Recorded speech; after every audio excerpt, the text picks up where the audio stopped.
2 years ago, the Trudeau government assured us that Canada's greenhouse gas emissions had turned the corner, that they were going to decrease every year in the decade from 2020 to 2030 on the way to hitting the government's target of reducing our emissions to 40% below 2005 levels by 2030.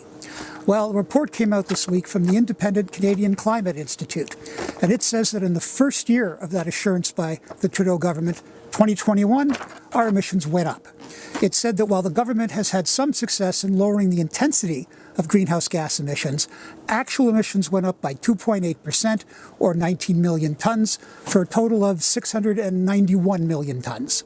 And that means we're only 6.7% of the way to Trudeau's 2030 target. Now, to achieve that target, based on the Trudeau government's own data, it's going to have to eliminate the emissions of the entire oil and gas sector and the entire heavy industry sector in less than a decade. The truth of all this is that lowering emissions is hard and it's expensive. It's hard in Canada because we're a big, cold, northern, sparsely populated country with significant fossil fuel energy resources. And we know it's expensive because the Trudeau government has already committed $120 billion of our money to addressing climate change and other environmental concerns. And that raises the second problem. In addition to the costs, it's the disruption it's going to cause to the Canadian labour market. Jobs are going to change in an economy that is mainly powered by clean energy as opposed to fossil fuel energy.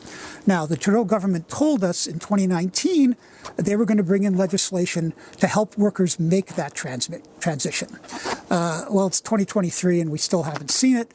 The government's latest deadline is we're going to see it sometime later this year.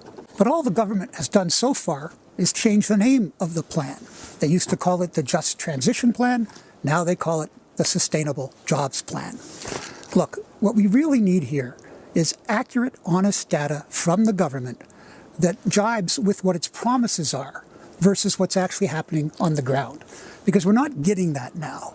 And unless we get it, we could very well be throwing good money after bad for the next 10 years. What we need is real information, not what we're getting, which is really mainly bafflegab and word salads. I'm Lorrie Goldstein of Sun Media. We're always interested in hearing your views, and please follow us on Twitter, Facebook, and our YouTube channel.